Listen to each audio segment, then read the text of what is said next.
Hello guys! Hello po! Kumusta po yung lahat? So welcome po sa ating video. So by the way, saglit lang to kasi ini-insert ko lang po kasi ang daming mga nagme-message sa akin sa messenger na pag nag-abroad, ilang taon yung kontrata. Ayan. So, pag pumunta ka dito, ang nasa kontrata ko talaga is kadalasan 2 years. Pero mayroon din namang mga skills na mga 1 year lang, hindi na sila mag-out.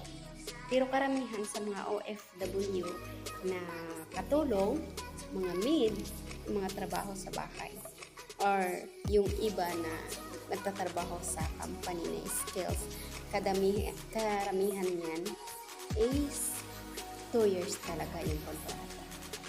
So, ayun po.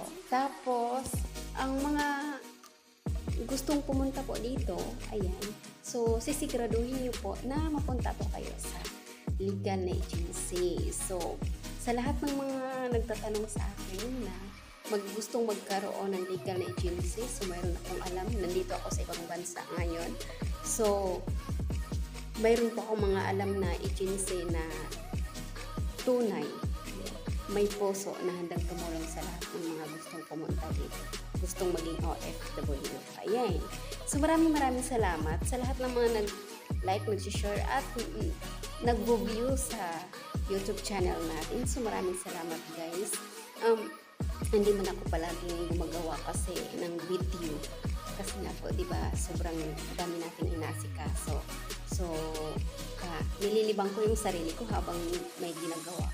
Nanonood lang ako ng mga video. Pero, hindi ko kasi pwede na itigil yung pagtatrabaho. Iba yung trabaho dito sa ibang bansa. Ayan. So, I hope na naiintindihan niyo po. So, maraming salamat sa lahat ng mga nag-like and share at mga nag-subscribe sa YouTube channel natin. Thank you very much po. Sa lahat ng mga hindi pa nakapag-subscribe, pwede niyo akong tulungan. Subscribe mo na rin po ako. Ayan. So, pag naging successful tayong lahat makikinabang. Ayan. So, sa lahat ng mga nangailangan ng trabaho sa Pinas local, so mayroon tayo, may alam tayo. Pag gusto mo din mag-abroad, ayan, meron din po tayo. Kaya huwag kayong dalawang isip na magtatanong sa akin kung gusto mo pumunta dito. Kagaya ngayon. So, nagpa-plancha po ako. Mamaya pagising ng mga bata. So, naman tayo, maglilinis naman tayo sa taas. So, hindi ko basta-basta yung trabaho dito sa ibang bansa.